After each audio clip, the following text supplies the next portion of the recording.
वाहिगुरू जी का खालसा वाहिगुरू जी की फतेह। Punjabi audio book सुन रहे सारे ਸਰੋਤਿਆਂ ਨੂੰ मेरे ਮਨਿੰਦਰ कौर ਵੱਲੋਂ प्यार भरी सत श्री अकाल। जरनैल ਜ਼ੋਰਾਵਰ ਸਿੰਘ भाग तीजा पन्ना नंबर 47। लद्दाख ते चढ़ाई दे सिद्धे कारण। सिखां अते डोगरियां दी जित दी इच्छा। 1819 ईस्वी तक राजा गुलाब सिंह ने महाराजा रणजीत सिंह की आग्या अनुसार जम्मू अते इस दे आले दुआले दे इलाकिਆਂ उत्ते अपना अधिकार कर लिया। उसनूं महाराजा रणजीत सिंह ने उसे साल ही सरकारी तौर ते राजा की पदवी दिती। अपने हत्थीं उसनूं राज तिलक लाया। गुलाब सिंह ने 1820 ईस्वी विच किश्तवाड़ दे राजा नूं हार दे के किश्तवाड़ नूं सिख राज विच मिला लिया। इस इलाके विच अपना पक्का अधिकार जमाउण तो बाद उसने अपने सिख ते डोगरा फौजियां दी वीरता ते उत्साह दी परीक्षा किसी होर थां करनी चाही। राजनीति विच हुशियार होण करके उसने अपने हुक्मरान महाराजा रणजीत सिंह दी आग्या लैण तो छुट हिमालय दे इलाकिਆਂ ਦੀਆਂ जित्तां लई ईस्ट इंडिया कंपनी दी भी खुफिया तौर ते प्रवानगी लै लई। उस समय कश्मीर महाराजा रणजीत सिंह दे राज दा एक सूबा सी। कश्मीर दे गवर्नर ने लद्दाख नूं जित्तण वास्ते कई वारी सोचिया अते इस संबंध विच लाहौर दरबार तो आग्या लैण दी दरखास्त भी कीती, पर महाराजा रणजीत सिंह ने उसकी बेनती स्वीकार ना की। दूसरी तरफ राजा गुलाब सिंह दे भरावां राजा ध्यान सिंह ते राजा सुचेत सिंह दा महाराजा रणजीत सिंह दे दरबार विच काफ़ी असर रसूख सी। ध्यान सिंह राज विच एक मन्निया परमन्निया वजीर सी। उसने सोच रखिया सी कि लद्दाख नूं उसदे भरा राजा गुलाब सिंह तो छुट कोई ना जिते। सुचेत सिंह नूं भी महाराजा रणजीत सिंह दे दरबार विच एक वड्डी पदवी हासिल सी अते इस तरह महाराजा तक उसदी सिद्धी ही पहुंच सी।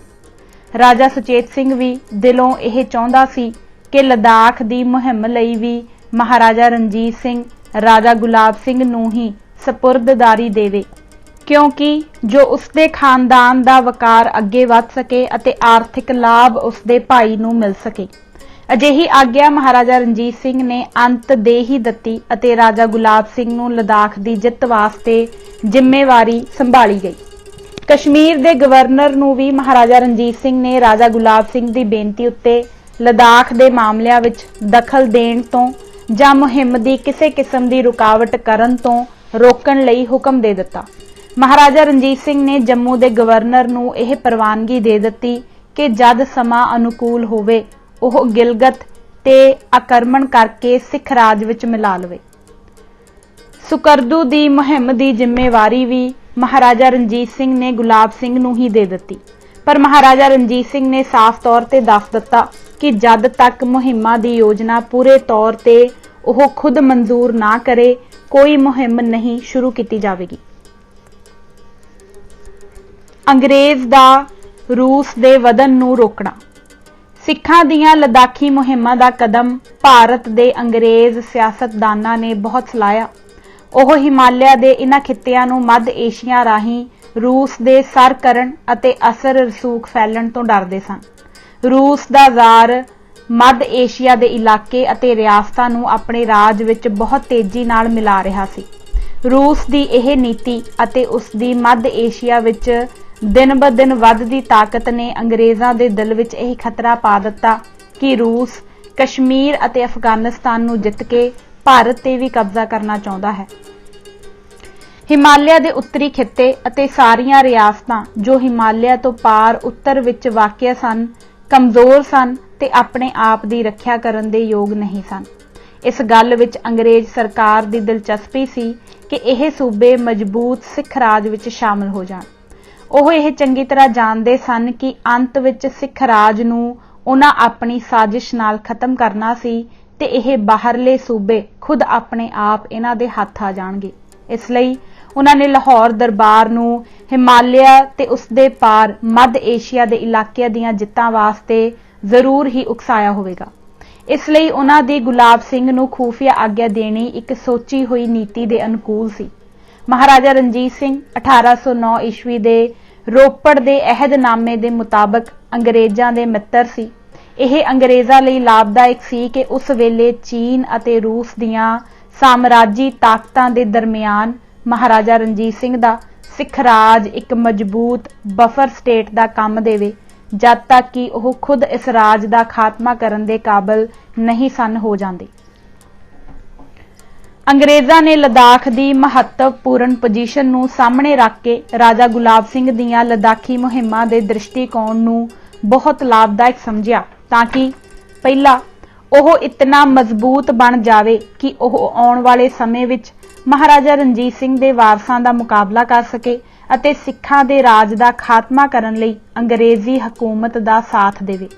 ਉਹਨਾਂ ਨੂੰ ਇਹ ਵਿਸ਼ਵਾਸ ਸੀ ਕਿ ਰਾਜਾ ਗੁਲਾਬ ਸਿੰਘ ਇੱਕ ਦਿਨ ਅੰਗਰੇਜ਼ੀ ਸਰਕਾਰ ਦੇ ਹੱਥਾਂ ਵਿੱਚ ਖੇਡੇਗਾ, ਅਤੇ ਉਸਨੇ ਕੀਤਾ ਵੀ ਇਸ ਤਰ੍ਹਾਂ ਹੀ। ਜਦੋਂ ਕਿ ਉਸਨੇ ਅੰਗਰੇਜ਼ਾਂ ਦੇ ਖਿਲਾਫ ਸਿੱਖਾਂ ਦੀਆਂ ਲੜਾਈਆਂ ਸਮੇਂ ਸਿੱਖ ਰਾਜ ਦੀ ਸਹਾਇਤਾ ਨਾ ਕੀਤੀ ਅਤੇ ਅੰਗਰੇਜ਼ ਸਰਕਾਰ ਪਾਸੋਂ ਕਸ਼ਮੀਰ ਲੈਣ ਵਿੱਚ ਸਫਲ ਹੋ ਗਿਆ। ਇਹ ਗੱਲ ਉਸਨੇ 16 ਮਈ 1846 ਈਸਵੀ ਵਿੱਚ ਅੰਮ੍ਰਿਤਸਰ ਵਿਖੇ ਆਪਣੇ ਭਾਸ਼ਣ ਵਿੱਚ ਸਾਫ਼ ਕਹੀ ਕਿ ਉਸਨੂੰ ਅੰਗਰੇਜ਼ ਸਰਕਾਰ ਨੇ ਪਹਿਲਾਂ ਹੀ ਰਾਜਾ ਬਣਾ ਦਿੱਤਾ ਸੀ। ਉਸਨੇ ਉਸ ਸਮੇਂ ਕਿਹਾ ਕਿ ਉਹ ਅਸਲ ਵਿੱਚ ਅੰਗਰੇਜ਼ਾਂ ਦਾ ਜ਼ਰ ਖਰੀਦ ਜਾਂ ਸੋਨੇ ਨਾਲ ਖਰੀਦਿਆ ਹੋਇਆ ਨੌਕਰ ਹੈ। ਦੂਜਾ, ਲਦਾਖ ਨੂੰ ਦੂਸਰੇ ਲੋਕਾਂ ਦੀਆਂ ਫੌਜਾਂ ਦੀ ਮਦਦ ਨਾਲ ਸਰ ਕਰਨਾ ਅਤੇ ਰਾਜਾ ਗੁਲਾਬ ਸਿੰਘ ਨੂੰ ਤਿੱਬਤੀਆਂ ਦੇ ਖਿਲਾਫ ਹਾਨੀਕਾਰਕ ਮੁਹਿੰਮਾਂ ਲਈ ਲਾਈ ਰੱਖਣਾ ਅੰਗਰੇਜ਼ਾਂ ਦੀ ਸਿਆਣੀ ਲੜਾਈ ਦੀ ਇੱਕ ਚਾਲ ਸਮਝੀ ਜਾ ਸਕਦੀ ਹੈ। ਉਹਨਾਂ ਦੇ ਖਿਆਲ ਵਿੱਚ ਇਹ ਮੁਹਿੰਮ ਰਾਜਾ ਗੁਲਾਬ ਸਿੰਘ ਨੂੰ ਅੰਤ ਵਿੱਚ ਇੰਨਾ ਥਕਾ ਦੇਵੇਗੀ ਕਿ ਉਹ ਤਿੱਬਤ ਵਿੱਚ ਆਪਣਾ ਅਧਿਕਾਰ ਬਣਾਉਣ ਲਈ ਅੰਗਰੇਜ਼ ਸਰਕਾਰ ਤੋਂ ਸਹਾਇਤਾ ਮੰਗੇਗਾ। ਤੀਜਾ, ਲੈਫਟੀਨੈਂਟ ਕਰਨਲ ਮੂਰਕ੍ਰਾਫਟ ਤੇ ਡਾਕਟਰ ਹੈਂਡਰਸਨ ਨੇ 1834 ਈਸਵੀ ਵਿੱਚ ਗਿਆਲਪੋ ਨੂੰ ਅੰਗਰੇਜ਼ ਸਰਕਾਰ ਦੇ ਅਸਰ ਥੱਲੇ ਲਿਆਉਣ ਦੇ ਬਹੁਤ ਯਤਨ ਕੀਤੇ ਸਨ, ਪਰ ਉਹ ਉਹਨਾਂ ਦੀਆਂ ਚਾਲਾਂ ਵਿੱਚ ਨਾ ਆਇਆ। ਚੌਥਾ, ਜਰਨੈਲ ਜ਼ੋਰਾਵਰ ਸਿੰਘ ਦੀ ਲਦਾਖ ਦੀ ਦੂਸਰੀ ਮੁਹਿੰਮ ਸਮੇਂ ਲੇਹ ਦੀ ਗੱਦੀ ਦਾ ਅਸਲੀ ਵਾਰਸ ਗਫਰਲੂ ਪਤਨੀ ਅਤੇ ਮਾਤਾ ਸਮੇਤ ਸੰਨ 1834 ਵਿੱਚ ਸ਼ਿਮਲੇ ਵੱਲ ਨੱਠ ਗਿਆ। ਉਸਨੇ ਰਾਜਾ ਗੁਲਾਬ ਸਿੰਘ ਦੇ ਹਮਲੇ ਦੇ ਖਿਲਾਫ ਅੰਗਰੇਜ਼ ਗਵਰਨਰ ਜਨਰਲ ਤੋਂ ਮਦਦ ਲੈਣੀ ਚਾਹੀ। ਗਵਰਨਰ ਨੇ ਉੱਤਰ ਵਿੱਚ ਕਿਹਾ ਕਿ ਲਾਹੌਰ ਦਾ ਹੁਕਮਰਾਨ ਅੰਗਰੇਜ਼ ਸਰਕਾਰ ਦਾ ਦੋਸਤ ਹੈ ਅਤੇ ਉਸ ਦੇ ਖਿਲਾਫ ਇਸ ਸਮੇਂ ਕੋਈ ਸਹਾਇਤਾ ਨਹੀਂ ਦਿੱਤੀ ਜਾ ਸਕਦੀ, ਪਰੰਤੂ ਉਹ ਸਮਾਂ ਦੂਰ ਨਹੀਂ ਜਦੋਂ ਤੇਰਾ ਦੇਸ਼ ਵੀ ਅੰਗਰੇਜ਼ੀ ਸਰਕਾਰ ਦਾ ਇੱਕ ਅੰਗ ਹੋਵੇਗਾ, ਤਾਂ ਫਿਰ ਅਸੀਂ ਤੇਰਾ ਇਲਾਕਾ ਤੈਨੂੰ ਵਾਪਸ ਕਰਨ ਲਈ ਸੋਚਾਂਗੇ। ਉਨਾ ਸਮਾਂ ਤੁਸੀਂ ਸ਼ਿਮਲੇ ਵਿੱਚ ਠਹਿਰੋ ਅਤੇ ਅੰਗਰੇਜ਼ ਸਰਕਾਰ ਤੁਹਾਡੀ ਦੇਖਭਾਲ ਕਰੇਗੀ। ਇਹ ਗੱਲ ਬੜੀ ਵੇਖਣਯੋਗ ਹੈ ਕਿ ਸੰਨ 1841 ਈਸਵੀ ਵਿੱਚ ਜਦੋਂ ਜਰਨੈਲ ਜ਼ੋਰਾਵਰ ਸਿੰਘ ਨੇ ਰੁਦੋਕ ਦੇ ਪੱਛਮੀ ਤਿੱਬਤੀਅਨ ਇਲਾਕੇ ਗਰਤੋਕ ਅਤੇ ਟਕਲਾਕੋਟ ਸਿੱਖ ਰਾਜ ਦੇ ਵਿੱਚ ਮਿਲਾ ਲਏ ਅਤੇ ਬਾਕੀ ਲਦਾਖ ਆਦਿ ਦੇ ਸਰਹੱਦੀ ਇਲਾਕਿਆਂ ਨੂੰ ਅਧੀਨ ਕਰ ਲਿਆ, ਜਿਸ ਨਾਲ ਸਿੱਖ ਰਾਜ ਦੀਆਂ ਹੱਦਾਂ ਹਿਮਾਲਿਆ ਦੀ ਧਾਰ ਦੇ ਪਰਲੇ ਪਾਰ ਅਲਾਹਾਬਾਦ ਦੇ ਜ਼ਿਲ੍ਹੇ ਅਤੇ ਨੇਪਾਲ ਦੀਆਂ ਸਰਹੱਦਾਂ ਦੇ ਨਾਲ ਜਾ ਕੇ ਟਕਰਾ ਗਈਆਂ, ਤਾਂ ਈਸਟ ਇੰਡੀਆ ਕੰਪਨੀ ਨੂੰ ਬਹੁਤ ਚਿੜ ਲੱਗੀ ਅਤੇ ਉਹ ਗੰਭੀਰ ਫਿਕਰਮੰਦ ਹੋ ਗਈ। ਉਹਨਾਂ ਨੇ ਜਰਨੈਲ ਜ਼ੋਰਾਵਰ ਸਿੰਘ ਦੀ ਤਿੱਬਤੀ ਮੁਹਿੰਮ ਨੂੰ ਪੱਕੇ ਤੌਰ ਤੇ ਵਾਪਸ ਬੁਲਾਉਣ ਲਈ ਸਾਜ਼ਿਸ਼ ਸ਼ੁਰੂ ਕਰ ਦਿੱਤੀ। ਤਿੱਬਤੀ ਫੌਜਾਂ ਨੂੰ ਪੱਛਮੀ ਤਿੱਬਤ ਵਿੱਚ ਬੜੀ ਮਾਰੂ ਹਾਰ ਹੋ ਚੁੱਕੀ ਸੀ। ਉਹ ਉਸ ਸਮੇਂ ਜਥੇਬੰਦੀ ਤੋਂ ਖਿੱਲਰ ਪੁੱਲਰ ਗਈਆਂ ਸਨ ਅਤੇ ਅਤ ਕਮਜ਼ੋਰ ਹੋ ਗਈਆਂ ਸਨ। ਉਸ ਸਮੇਂ ਜਰਨੈਲ ਜ਼ੋਰਾਵਰ ਸਿੰਘ ਬਗੈਰ ਕਿਸੇ ਰੁਕਾਵਟ ਤੇ ਤਕਲੀਫ ਤੋਂ ਜੇ ਚਾਹੁੰਦਾ ਤਾਂ ਲਹਾਸਾ ਨੂੰ ਵੀ ਅਧੀਨ ਕਰ ਸਕਦਾ ਸੀ।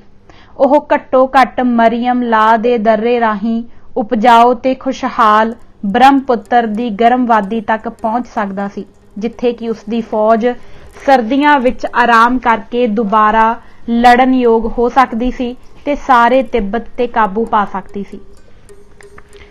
ਇਹ ਧਿਆਨ ਯੋਗ ਗੱਲ ਹੈ ਕਿ ਪੱਛਮੀ ਤਿੱਬਤ ਦਾ ਇਲਾਕਾ 14,000 ਫੁੱਟ ਦੀ ਉਚਾਈ ਤੇ ਹੈ ਅਤੇ ਬ੍ਰਹਮਪੁੱਤਰ ਦੀ ਵਾਦੀ ਸਿਰਫ 5,000 ਤੋਂ ਲੈ ਕੇ 7,000 ਫੁੱਟ ਦੀ ਉਚਾਈ ਤੱਕ ਹੈ। ਇਸ ਲਈ ਮੁਕਾਬਲੇ ਦੇ ਤੌਰ ਤੇ ਬ੍ਰਹਮਪੁੱਤਰ ਦੀ ਵਾਦੀ ਪੱਛਮੀ ਤਿੱਬਤ ਨਾਲੋਂ ਵਧੇਰੇ ਗਰਮ ਹੈ। ਅੰਗਰੇਜ਼ਾਂ ਦੇ ਹੁਸ਼ਿਆਰ ਅਫਸਰਾਂ ਦੀ ਸਾਜ਼ਿਸ਼ ਨੇ ਜ਼ੋਰਾਵਰ ਸਿੰਘ ਦੀ ਜਿੱਤ ਹਾਰ ਵਿੱਚ ਬਦਲ ਦਿੱਤੀ ਅਤੇ ਉਸ ਦੀਆਂ ਫੌਜਾਂ ਦੀ ਤਬਾਹੀ ਕਰਵਾ ਦਿੱਤੀ। ਅੰਗਰੇਜ਼ ਸਰਕਾਰ ਸਿੱਖਾਂ ਤੇ ਰਾਜਾ ਗੁਲਾਬ ਸਿੰਘ ਨੂੰ ਜ਼ਿਆਦਾ ਮਜ਼ਬੂਤ ਨਹੀਂ ਸੀ ਹੋਣ ਦੇਣਾ ਚਾਹੁੰਦੀ। ਮਿਸਟਰ ਕਨਿੰਗਮ ਜੋ ਇਲਾਹਾਬਾਦ ਕਮਿਸ਼ਨਰ ਸੀ ਨੇ ਈਸਟ ਇੰਡੀਆ ਕੰਪਨੀ ਦੇ ਇੱਕ ਅਹਿਲਕਾਰ ਦੇ ਹੱਥੀਂ ਜਰਨੈਲ ਜ਼ੋਰਾਵਰ ਸਿੰਘ ਨੂੰ ਟਕਲਾਕੋਟ ਵਿੱਚ ਇਹ ਸੁਨੇਹਾ ਭੇਜਿਆ ਕਿ ਠੰਡ ਉਤਰ ਰਹੀ ਹੈ, ਦੁਸ਼ਮਣ ਬਹੁਤ ਤਿਆਰੀ ਵਿੱਚ ਹੈ ਅਤੇ ਤੇਰੇ ਖਿਲਾਫ ਹਮਲਾ ਕਰਨ ਲਈ ਕਿਸੇ ਅਨੁਕੂਲ ਸਮੇਂ ਦੀ ਉਡੀਕ ਵਿੱਚ ਹੈ। ਤੂੰ ਲੇਹ ਵਾਲੇ ਆਪਣੇ ਅੱਡਿਆਂ ਤੋਂ ਬਹੁਤ ਦੂਰ ਨਿਕਲ ਆਇਆ ਹੈ। ਇਹਨਾਂ ਹਾਲਾਤਾਂ ਵਿੱਚ ਤੇਰੇ ਵਾਸਤੇ ਫੌਜਾਂ ਨੂੰ ਅੱਗੇ ਲੈ ਜਾਣਾ ਅਸੰਭਵ ਹੈ ਅਤੇ ਜੋ ਤੇਰਾ ਤਿੱਬਤ ਨੂੰ ਜਿੱਤਣ ਦਾ ਪੱਕਾ ਇਰਾਦਾ ਹੈ ਤਾਂ ਮੈਂ ਸਲਾਹ ਦਿੰਦਾ ਹਾਂ ਕਿ ਹੁਣ ਆਪਣੀ ਫੌਜ ਦਾ ਜ਼ਿਆਦਾ ਹਿੱਸਾ ਲਦਾਖ ਵਿੱਚ ਲੈ ਜਾ ਅਤੇ ਦੁਬਾਰਾ ਹਮਲਾ ਸ਼ੁਰੂ ਕਰਨ ਲਈ ਤੈਨੂੰ ਆਉਣ ਵਾਲੀ ਬਸੰਤ ਰੁੱਤ ਦੀ ਉਡੀਕ ਕਰਨੀ ਚਾਹੀਦੀ ਹੈ। ਜਰਨੈਲ ਜ਼ੋਰਾਵਰ ਸਿੰਘ ਜਾਣਦਾ ਸੀ ਕਿ ਇਹ ਕੇਵਲ ਇੱਕ ਮਿੱਤਰ ਦੀ ਸਲਾਹ ਹੀ ਨਹੀਂ ਸੀ, ਸਗੋਂ ਇੱਕ ਪੱਕਾ ਹੁਕਮ ਸੀ।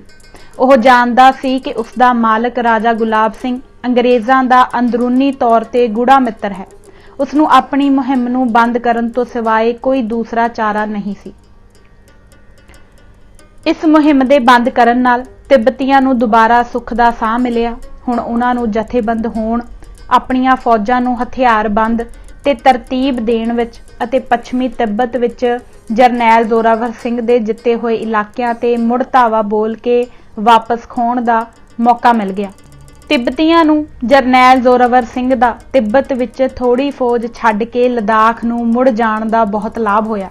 ਉਹਨਾਂ ਨੇ ਅੱਧ ਦਸੰਬਰ ਵਿੱਚ ਟੋਇਓ ਦੇ ਮੈਦਾਨ ਵਿੱਚ ਹਮਲਾ ਸ਼ੁਰੂ ਕਰ ਦਿੱਤਾ। ਸਿੱਖ ਫੌਜਾਂ ਅਚਨਚੇਤ ਸੁੱਤੀਆਂ ਪਈਆਂ ਹੀ ਘੇਰੇ ਵਿੱਚ ਆ ਗਈਆਂ। ਜਰਨੈਲ ਜ਼ੋਰਾਵਰ ਸਿੰਘ ਲਦਾਖ ਦੇ ਰਸਤੇ ਨੂੰ ਜਾਂਦਾ ਹੋਇਆ ਮਾਨ ਸਰੋਵਰ ਦੀ ਯਾਤਰਾ ਕਰ ਰਿਹਾ ਸੀ ਅਤੇ ਉਸ ਦੀਆਂ ਫੌਜਾਂ ਬਾਹਰ ਪੱਛਮੀ ਤਿੱਬਤ ਦੇ ਟੋਇਓ ਦੇ ਮੈਦਾਨ ਵਿੱਚ ਬਿਲਕੁਲ ਅਵੇਸਲੀਆਂ ਹੋ ਕੇ ਆਰਾਮ ਕਰ ਰਹੀਆਂ ਸਨ। ਉਹਨਾਂ ਉੱਤੇ ਤਿੱਬਤੀਆਂ ਨੇ, ਜੋ ਕਿ ਸਰਦੀ ਦੇ ਮੌਸਮ ਵਿੱਚ ਰਾਤ ਨੂੰ ਵੀ ਲੜਾਈ ਲੜਨ ਤੇ ਹਰਕਤ ਕਰਨ ਦੇ ਅਤੇ ਬਗੈਰ ਤੰਬੂਆਂ ਦੇ ਖੁੱਲੇ ਮੈਦਾਨ ਵਿੱਚ ਰਹਿਣ ਦੇ ਆਦੀ ਸਨ, ਰਾਤ ਦੇ ਸਮੇਂ ਹਮਲਾ ਕਰ ਦਿੱਤਾ। ਇਸ ਵੇਲੇ ਸਿਫਰ ਦੇ ਥੱਲੇ ਤਾਪਮਾਨ ਵਿੱਚ ਉਹਨਾਂ ਨੂੰ ਲੜਨਾ ਪਿਆ, ਜਿਸ ਨੇ ਜਰਨੈਲ ਜ਼ੋਰਾਵਰ ਸਿੰਘ ਦੀਆਂ ਫੌਜਾਂ ਦੀ ਪੂਰੀ ਤਰ੍ਹਾਂ ਬਰਬਾਦੀ ਕਰ ਦਿੱਤੀ। ਰਾਜਾ ਗੁਲਾਬ ਸਿੰਘ ਨੇ ਫਿਰ ਅੰਗਰੇਜ਼ ਸਰਕਾਰ ਦੀ ਸਲਾਹ ਤੇ ਦਬਾਅ ਥੱਲੇ 1842 ਈਸਵੀ ਵਿੱਚ ਲਹਾਸਾ ਦੇ ਆਗੂਆਂ ਨਾਲ ਸੰਧੀ ਕਰ ਲਈ। ਇਸ ਸੰਧੀ ਅਨੁਸਾਰ ਰਾਜਾ ਗੁਲਾਬ ਸਿੰਘ ਨੇ ਤਿੱਬਤ ਵਿੱਚ ਜਿੱਤੇ ਹੋਏ ਇਲਾਕਿਆਂ ਤੇ ਆਪਣਾ ਅਧਿਕਾਰ ਛੱਡ ਦਿੱਤਾ। ਇਹ ਸੰਧੀ ਮਹਾਰਾਜਾ ਸ਼ੇਰ ਸਿੰਘ ਦੇ ਨਾਂ ਉੱਤੇ ਗੁਲਾਬ ਸਿੰਘ ਨੇ ਕੀਤੀ। ਲਦਾਖ ਸਿੱਖਾਂ ਪਾਸ ਹੀ ਰਹਿ ਗਿਆ। ਦੋਹਾਂ ਧਿਰਾਂ ਨੇ ਮੰਨ ਲਿਆ ਕਿ ਲਹਾਸਾ ਤੇ ਲੇਹ ਦੇ ਵਿਚਾਲੇ ਸਰਹੱਦ ਤੇ ਖੁੱਲ੍ਹ ਦੀ ਨੀਤੀ ਰੱਖੀ ਜਾਵੇਗੀ ਅਤੇ ਬੋਧੀ ਦਲਾਈ ਲਾਮਾ ਨੂੰ ਆਪਣਾ ਧਾਰਮਿਕ ਗੁਰੂ ਮੰਨੀ ਰੱਖਣਗੇ। ਹੱਦਬੰਦੀ ਉਹ ਹੀ ਮੰਨੀ ਗਈ ਜਿਹੜੀ ਕਿ ਉਸ ਸਮੇਂ ਪ੍ਰਚਲਿਤ ਸੀ। ਭਾਵੇਂ ਪਹਿਲਾਂ ਲਦਾਖ ਉੱਤੇ ਅੰਗਰੇਜ਼ ਸਰਕਾਰ ਨੇ ਇੱਕ ਸੰਧੀ ਦੇ ਰਾਹੀਂ ਰਾਜਾ ਗੁਲਾਬ ਸਿੰਘ ਦਾ ਹੱਕ ਮੰਨ ਲਿਆ ਸੀ, ਪਰ ਜਿਸ ਸੰਧੀ ਰਾਹੀਂ ਸੰਨ 1846 ਵਿੱਚ ਉਸ ਨੂੰ ਕਸ਼ਮੀਰ ਮਿਲਿਆ ਸੀ, ਉਸ ਵਿੱਚ ਕਿਸੇ ਢੰਗ ਨਾਲ ਅੰਗਰੇਜ਼ ਸਰਕਾਰ ਨੇ ਲੇਹ ਉੱਤੇ ਆਪਣਾ ਕਬਜ਼ਾ ਜਾਰੀ ਰੱਖਿਆ ਅਤੇ 1847 ਈਸਵੀ ਤੱਕ ਲਦਾਖ ਉਹਨਾਂ ਦੀ ਖਾਸ ਨਿਗਰਾਨੀ ਵਿੱਚ ਰਿਹਾ। ਹਾਲਾਂਕਿ ਲਦਾਖ ਕਸ਼ਮੀਰ ਦੀ ਰਿਆਸਤ ਦਾ ਹਿੱਸਾ ਸੀ। 1846 ਈਸਵੀ ਤੋਂ 1886 ਈਸਵੀ ਦੇ ਦਰਮਿਆਨ ਅੰਗਰੇਜ਼ ਸਰਕਾਰ ਨੇ ਆਪ ਲੇਹ ਦੇ ਅਧਿਕਾਰੀ ਰਾਹੀਂ ਲਦਾਖ ਵਿੱਚੋਂ ਰਾਜਨੀਤਿਕ ਦੂਤ ਲਹਾਸਾ ਵਿੱਚ ਭੇਜਣ ਦੇ ਯਤਨ ਜਾਰੀ ਰੱਖੇ, ਪਰੰਤੂ ਲਹਾਸਾ ਦੇ ਹੁਕਮਰਾਨਾਂ ਨੇ ਇਸ ਗੱਲ ਦੀ ਆਗਿਆ ਨਾ ਦਿੱਤੀ। ਉਹਨਾਂ ਨੇ ਲਦਾਖ ਦੇ ਲਾਮਿਆਂ ਨੂੰ ਅੰਗਰੇਜ਼ਾਂ ਦੇ ਇਹਨਾਂ ਯਤਨਾਂ ਨੂੰ ਚੰਗੀ ਤਰ੍ਹਾਂ ਰੋਕਣ ਲਈ ਕਿਹਾ। ਉਹਨਾਂ ਨੇ ਇਹ ਫੈਸਲਾ ਕੀਤਾ ਕਿ ਕੋਈ ਅੰਗਰੇਜ਼ੀ ਦੂਤ ਵੀ ਲਦਾਖ ਵਿੱਚੋਂ ਤਿੱਬਤ ਵਿੱਚ ਨਾ ਭੇਜਿਆ ਜਾਵੇ। ਲਦਾਖ ਦੇ ਆਗੂਆਂ ਵਿੱਚ ਫੁੱਟ। ਲਦਾਖ ਦੇ ਹਮਲੇ ਦਾ ਫੌਰੀ ਕਾਰਨ ਟਿੰਬਸ ਦੇ ਰਾਜੇ ਦੀ ਜਰਨੈਲ ਜ਼ੋਰਾਵਰ ਸਿੰਘ ਪਾਸੋਂ ਮਦਦ ਲਈ ਬੇਨਤੀ ਸੀ। ਉਸ ਸਮੇਂ ਜ਼ੋਰਾਵਰ ਸਿੰਘ ਕਿਸ਼ਤਵਾੜ ਦੇ ਸਥਾਨ ਤੇ ਗੁਆਂਢੀ ਡੋਗਰਿਆਂ ਦੇ ਇਲਾਕੇ ਦਾ ਗਵਰਨਰ ਸੀ। ਉਸਨੇ ਡੋਗਰਿਆਂ ਪਾਸੋਂ ਆਪਣੇ ਦੋ ਦੁਸ਼ਮਣਾਂ ਪੁਸ਼ਕੁਮ ਅਤੇ ਸੌਤ ਦੇ ਰਾਜਿਆਂ ਦੇ ਖਿਲਾਫ ਸਹਾਇਤਾ ਮੰਗੀ। ਪੁਸ਼ਕੁਮ ਅਤੇ ਸੌਤ ਦੇ ਜਗੀਰਦਾਰ ਟਿੰਬਸ ਦੇ ਉਸ ਸਮੇਂ ਦੇ ਰਾਜੇ ਨੂੰ ਉਸ ਦੇ ਇਲਾਕੇ ਵਿੱਚੋਂ ਕੱਢ ਕੇ ਉਸ ਦਾ ਇਲਾਕਾ ਆਪਣੀ ਜਗੀਰਦਾਰੀ ਵਿੱਚ ਮਿਲਾਉਣਾ ਚਾਹੁੰਦੇ ਸਨ। ਟਿੰਬਸ ਦੇ ਰਾਜੇ ਨੇ ਇਹਨਾਂ ਦੋਹਾਂ ਰਾਜਿਆਂ ਦੇ ਵਰਤਾਓ ਅਤੇ ਇੱਛਾਵਾਂ ਦੀ ਲਦਾਖ ਦੇ ਗਿਆਲਪੋ ਪਾਸ ਸ਼ਿਕਾਇਤ ਕੀਤੀ। ਪੁਸ਼ਕੁਮ ਦਾ ਰਾਜਾ ਗਿਆਲਪੋ ਦਾ ਨੇੜੇ ਦਾ ਰਿਸ਼ਤੇਦਾਰ ਸੀ, ਇਸ ਲਈ ਲਦਾਖ ਦੇ ਰਾਜੇ ਨੇ ਇਸ ਗੱਲ ਵੱਲ ਕੋਈ ਧਿਆਨ ਨਾ ਦਿੱਤਾ। ਆਖਿਰ तंग आके टिम्बस ने किश्तवाड़ के गवर्नर पासों सहायता लैण का प्रबंध किया। जोरावर सिंह अगे ही अजिहे मौके की भाल विच सी जो हुण उसनूं कुदरत ने दे दिता। मुहिम की अगवाई। तिब्बत के राजे की बेनती जरनैल जोरावर सिंह ने जम्मू दरबार विच पहुंचा दी। राजा गुलाब सिंह अपनी इच्छा पूरी करन वास्ते हिमालय के इलाके नूं जितण लई अजिहे मौके की उड़ीक कर रहा सी। उसने महाराजा रणजीत सिंह की मंजूरी नाल चढ़ाई का झटपट हुक्म दे दिता अते इस फौज की अगवाई जरनैल जोरावर सिंह नूं सौंपी गई जो पहला ही रियासी ते किश्तवाड़ दीआं लड़ाइयां विच अपने जोहर दिखा चुका सी। जोरावर सिंह एक महान आगू, युद्ध कौशलता विच पूरा, बहादुर, लड़ाका अते अपने मालक ते सिख राज दा एक वफादार नौकर सी। इसलिए यह हुक्म पाके उसने अपनी फौज नूं कूच दा हुक्म दे दिता। तैयारी तां पहला ही कीती होई सी। अध्याय 5वां। लद्दाख दी पहली मुहिम, हिमालय दी पहली जित। बोटकोल तक पहुंच। पुरातन समय तो किश्तवाड़ अते जम्मू तो लद्दाख नूं जाण वाला रस्ता हिमालय नूं बोटकोल दे दर्रे दे राही पार करदा सी। उन्हीं दिनी लोग कश्मीर राही होके जोजीला दे रस्ते नूं नहीं सन अपनाउंदे। सो जरनैल जोरावर सिंह ने इतिहासक रस्ते नूं ही चुन के लद्दाख उत्ते हमला किया। उस लई जोजीला दे राही मुहिम लिजाण दा सवाल ही नहीं सी पैदा हुंदा क्योंकि कश्मीर दा सिख गवर्नर यह नहीं सी पसंद करदा कि होर कोई जरनैल उसदे इलाके विच दी लंघ के लद्दाख ते हमला करे। जुलाई 1833 ईस्वी दे मध्य विच जरनैल जोरावर सिंह ने किश्तवाड़ दी राजधानी डोडा नूं 10,000 जवानां दी मजबूत हथियारबंद फौज नाल लद्दाख नूं फतेह करन लई कूच दा बिगल वजा के चढ़ाई कर दित्ती। उसने बर्फ नाल ढकी हुई वरवान दी वादी वाला रस्ता अख्तियार किया। यह रस्ता किश्तवाड़ नूं लद्दाख नाल बोटकोल दे राही मिलाउंदा है।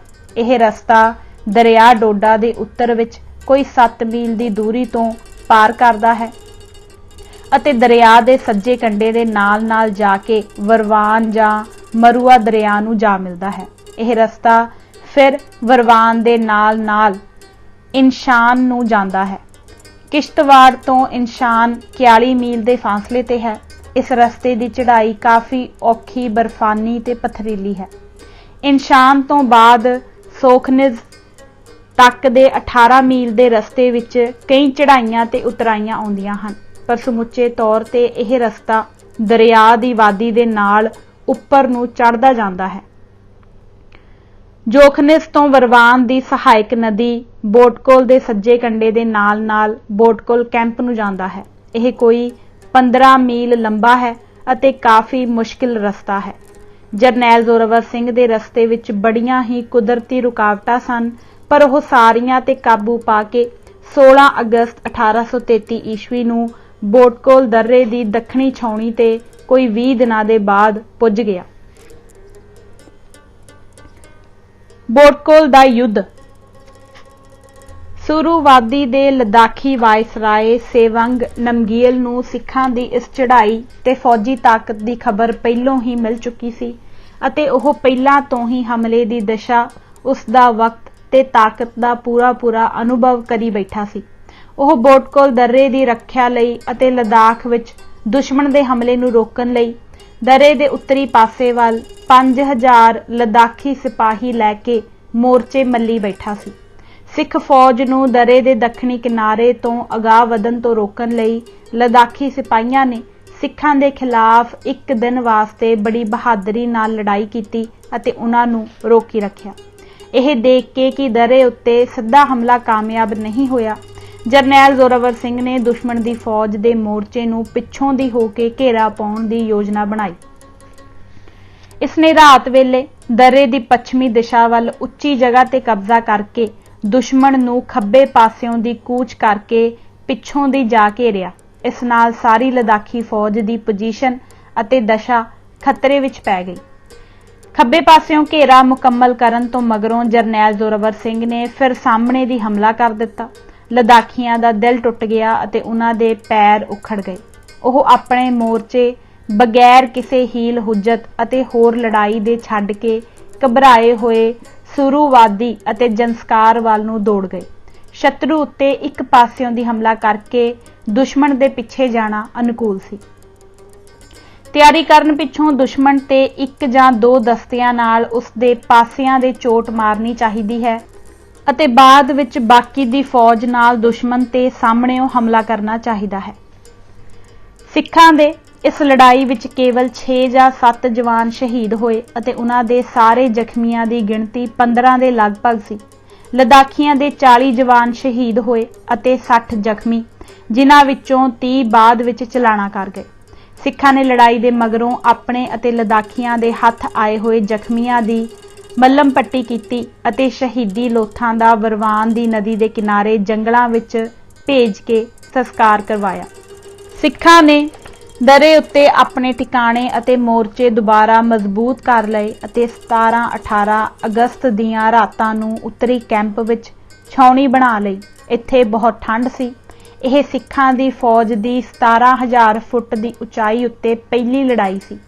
कई जवान बर्फ उत्ते सूरज दी लिशक नाल अन्ने होए अते कई जवानां नूं साह खिच्चदी बीमारी हो गई। इस लड़ाई विच सिखां दी कुदरती रुकावटां दे खिलाफ एक शलाघायोग इतिहासक जित सी। दुनिया दे इतिहास विच यह पहली ही लड़ाई सी जिस विच कोई 15,000 सिपाहियां ने 17,000 फुट दी उचाई उत्ते एक डट के लड़ाई लड़ी होवे। सुरू वाल चढ़ाई। जरनैल जोरावर सिंह ने सुरू वादी वाल चढ़ाई 18 अगस्त नूं आरंभ कीती। बोट कोल उस वेले बर्फ नाल जम्मिया होया सी। इस नूं सामान नाल लदे होए जानवरां नाल पार करना बहुत कठिन काम सी। जरनैल नूं बोट कोल दरे विच 17,000 फुट दे बर्फ नाल ढके होए दरे विच दी अपना भारी गोली सिक्का, तोपां, भार बरदारी रसद उठा के लै जाण दी समस्या दा सामना करना पिया। उसने लकड़ दीयां बर्फ ते चलण वालियां बर्फ रेड़ियां बनवाईयां अते सारा साजो समान उन्हां उत्ते लद के दरे विच दी घसीट के पार किया। अगस्त 1833 दे अंत तक बड़ियां मुश्किलां नाल उसदी फौज अपने सारे समान नाल दरे नूं पार करके सूरू दी वादी विच दाखल हुई। यह काम बहुत कठिन सी। उत्तों लोड़े दी ठंड सी अते बर्फानी तोदियां दा हर वेले खतरा लगा रहिंदा सी, परंतु फौज ने बहुत खुशी खुशी अते हौसले नाल इस काम नूं कीता। जरनैल जोरावर सिंह अते उसदे अफसरां नूं इस कठिन काम विच फौज नाल हत्थ वटाउंदियां अते अपनी हत्थीं काम करदियां आम तौर ते वेखिया जांदा सी। फौज उन्हां अफसरां ते आम तौर ते अते जरनैल जोरावर सिंह उत्ते खास करके बड़ी खुशी अते माण करदी जद उन्हां नूं अपने नाल अहुदे दा ख्याल छड्ड के काम करदियां वेखदी। वरवान दे स्थानक राजियां दी मुकम्मल सहायता तो बगैर फौज दा सूरू वादी विच जाना मुश्किल ही नहीं सगों असंभव सी। 10,000 दी गिणती दी फौज दा इस कठिन अते बर्फानी 17,000 फुट उच्चे दर्रे विच दी कामयाबी नाल पार होना एक इतिहासक अचंभा है। सूरू वादी उस समय लद्दाख दे ग्यालपो दे राज दा एक मशहूर अंग सी।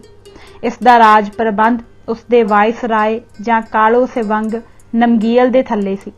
बहु गिणती विच मजबूत सिख फौज दे अचानक तोपा समेत सूरू दी वादी विच आ दाखल होण नाल सूरू वादी दे लद्दाखियां विच हैरानगी ते घबराहट दी लहर दौड़ गई। उन्हां नूं यह कदाचित भी आस नहीं सी कि कोई जरनैल इतनी अधिक फौज खचरा घोड़ियां ते तोपां समेत साल दे इस समय विच बोटकोल दे इतने उच्चे दर्रे दी राही जो बर्फ नाल सदा ढकिया होया रहिंदा पार कर सकदा सी। कालों बोटकोल तो हार खा के अपनी खिलरी हुई फौज नूं छेती नाल इकट्ठा ना कर सकिया। उस पास उसकी अगवाई थले उस समय सिखां दी सूरू वल चढ़ाई नूं रोकण वास्ते कोई होर फौज नहीं सी। उसने झटपट सूरू वादी उत्ते सिखां दे हमले दा ग्यालपो वल संदेश भेजिया। इस मुहिम दी गिणती अते हथियारां दा संखेप हाल भी उस नूं लिखवा भेजिया अते इस हड़ नूं रोकण लई फौज की कुमक भी मंगवा भेजी।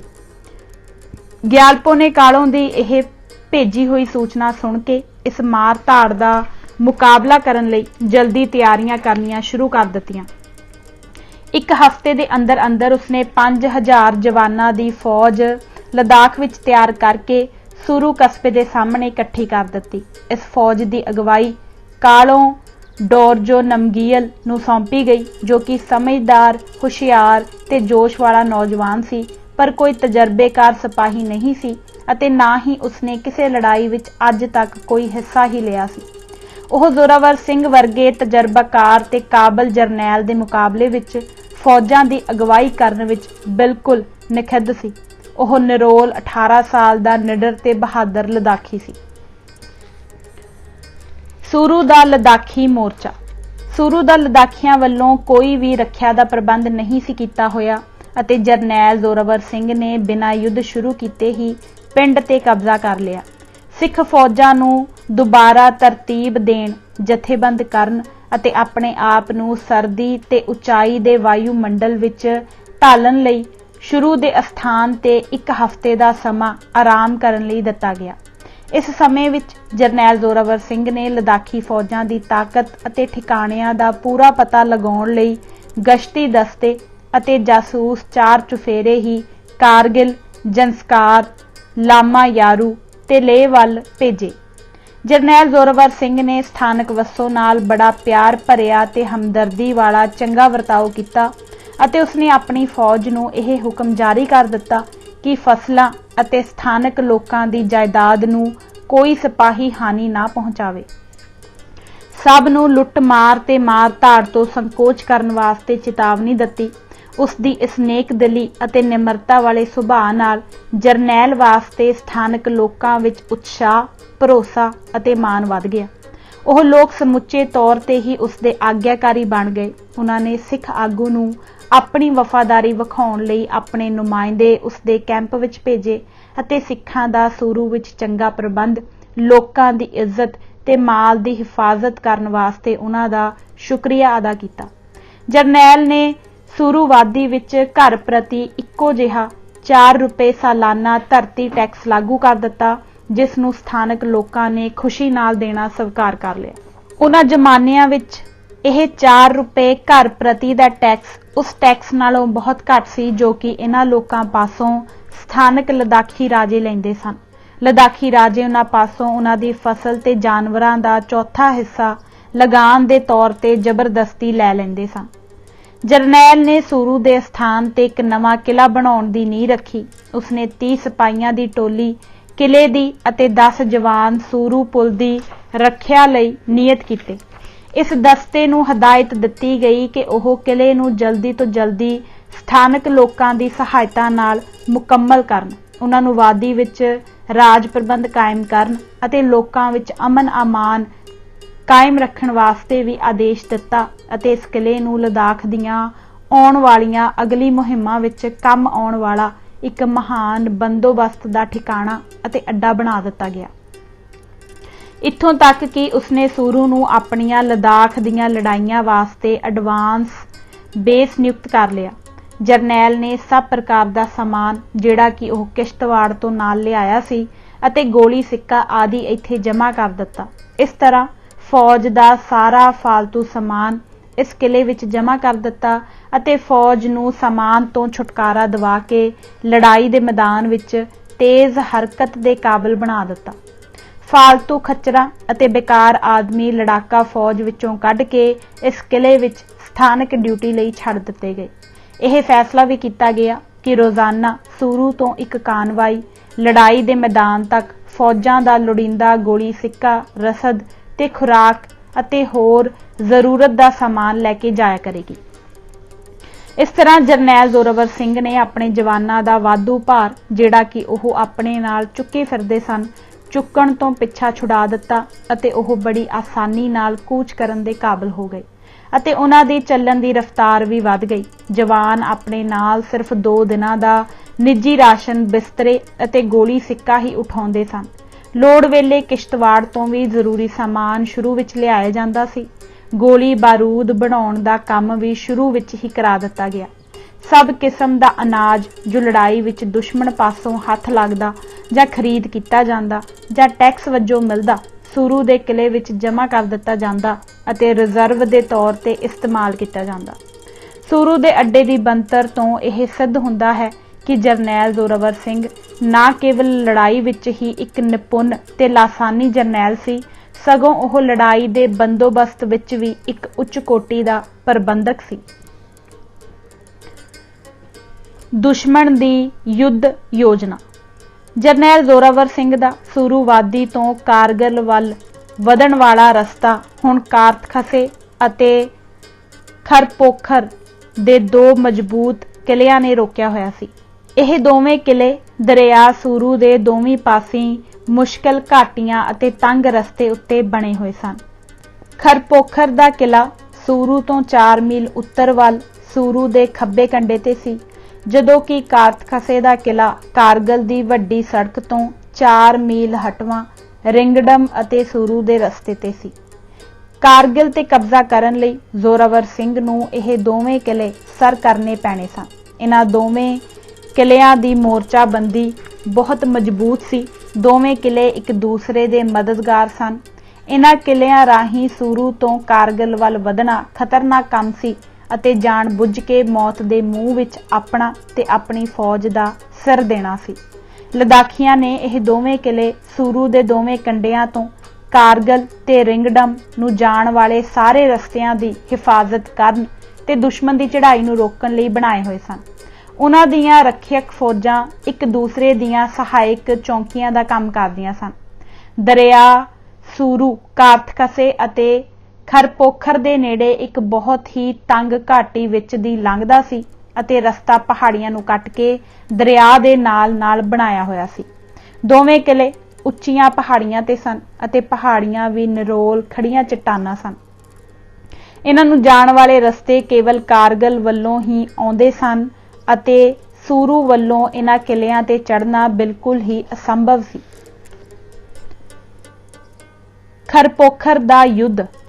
ਖਰਪੋਖਰ ਦੇ ਕਿਲੇ ਦਾ ਕਮਾਂਡਰ ਟਾਸ਼ੀ ਫੰਚੋਕ ਸੀ ਅਤੇ ਇਸ ਕਿਲੇ ਵਿੱਚ ਲਗਭਗ 100 ਲਦਾਖੀ ਸਿਪਾਹੀ ਹਿਫਾਜ਼ਤ ਲਈ ਰੱਖੇ ਹੋਏ ਸਨ। ਇਹ ਕਿਲਾ ਬਹੁਤ ਉੱਚਾ ਅਤੇ ਨਾ ਚੜੇ ਜਾਣ ਵਾਲੇ ਖੜੀ ਧਾਰ ਵਾਲੇ ਪਹਾੜ ਉੱਤੇ ਵਾਕਿਆ ਸੀ। ਲਦਾਖੀ ਸਿਪਾਹੀਆਂ ਕੋਲ ਬਹੁਤ ਘਟੀਆ ਕਿਸਮ ਦੇ ਹਥਿਆਰ ਸਨ। ਇਹਨਾਂ ਕੋਲ ਕਿਲੇ ਦੀ ਹਿਫਾਜ਼ਤ ਲਈ ਕੋਈ ਤੋਪਾਂ ਵੀ ਨਹੀਂ ਹਨ ਅਤੇ ਨਾ ਹੀ ਇਹਨਾਂ ਸਿਪਾਹੀਆਂ ਨੂੰ ਬਕਾਇਦਾ ਫੌਜ ਨਾਲ ਲੜਨ ਲਈ ਕੋਈ ਸਿੱਖਿਆ ਹੀ ਦਿੱਤੀ ਹੋਈ ਸੀ। ਇਸ ਕਿਲੇ ਉੱਤੇ ਹਮਲਾ ਕਰਨ ਲਈ ਜਰਨੈਲ ਜ਼ੋਰਾਵਰ ਸਿੰਘ ਨੇ ਕਰਨਲ ਮਹਿਤਾ ਬਸਤੀ ਰਾਮ ਨੂੰ ਨਿਯੁਕਤ ਕੀਤਾ। ਡੋਗਰਾ ਤੇ ਸਿੱਖ ਸਿਪਾਹੀਆਂ ਦੇ ਕਿਲੇ ਦੀਆਂ ਦੀਵਾਰਾਂ ਉੱਤੇ ਚੜ੍ਹਨ ਦੇ ਸਾਰੇ ਯਤਨਾਂ ਨੂੰ ਲਦਾਖੀਆਂ ਨੇ ਸਿਰਫ ਬੰਦੂਕਾਂ ਦੇ ਠੀਕ ਨਿਸ਼ਾਨਿਆਂ ਨਾਲ ਹੀ ਅਸਫਲ ਕਰ ਦਿੱਤਾ। ਦੋਵੇਂ ਧਿਰਾਂ ਹੀ ਬਹੁਤ ਬਹਾਦਰੀ ਤੇ ਦਲੇਰੀ ਨਾਲ ਲੜੀਆਂ। ਜਰਨੈਲ ਜ਼ੋਰਾਵਰ ਸਿੰਘ ਭਾਰੀ ਤੋਪਾਂ ਨਾਲ ਕਿਲੇ ਨੂੰ ਕੋਈ ਹਾਨੀ ਨਾ ਪਹੁੰਚਾ ਸਕਿਆ ਕਿਉਂਕਿ ਇਹ ਕਿਲਾ ਉਹਨਾਂ ਦੀ ਮਾਰ ਕਰਨ ਵਾਲੀ ਹੱਦ ਤੋਂ ਬਾਹਰ ਸੀ। ਸਾਰਾ ਦਿਨ ਇੱਕ ਖੂੰਖਾਰ ਲੜਾਈ ਹੁੰਦੀ ਰਹੀ।